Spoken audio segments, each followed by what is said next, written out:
Yo, David had everything a king could want. Power, victory, wealth. And you know what he asked for? One thing. Just one. Listen.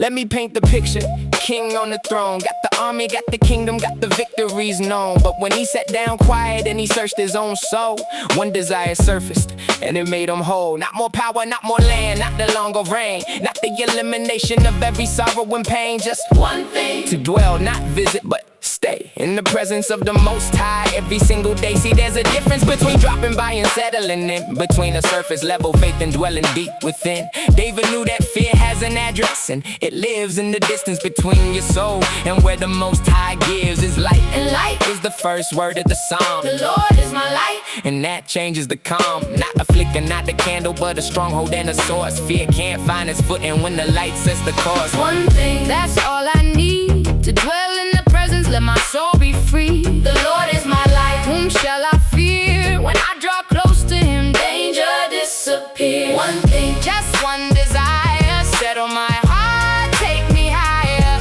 One thing.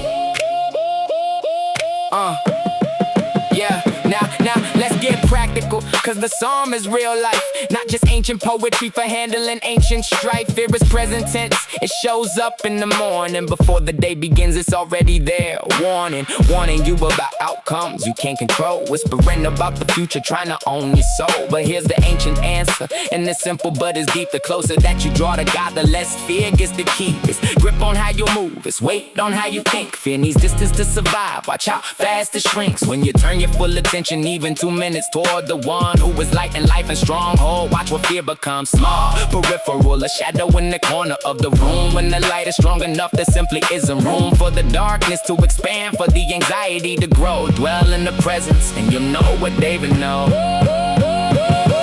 One thing, that's all I need, to dwell in the presence, let my soul be free. The Lord is my light, whom shall I fear? When I draw close to him, danger disappears. One thing, just one desire, settle my heart, take me higher. one thing,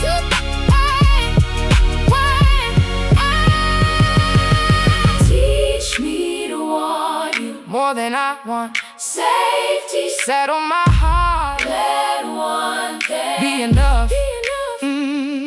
Here's the question worth sitting with today. What is the one thing that you actually pray when you strip away the request and the emergency calls, and you get down to the basement underneath it all? Is it safety?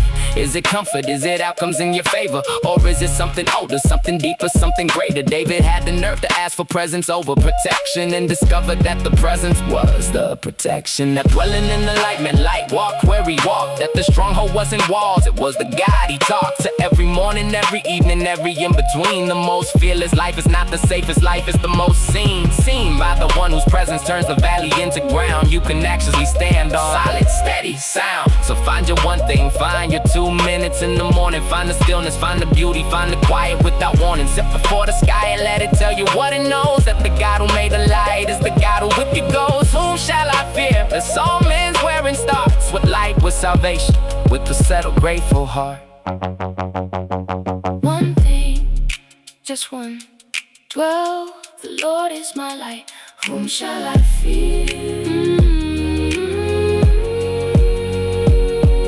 One thing.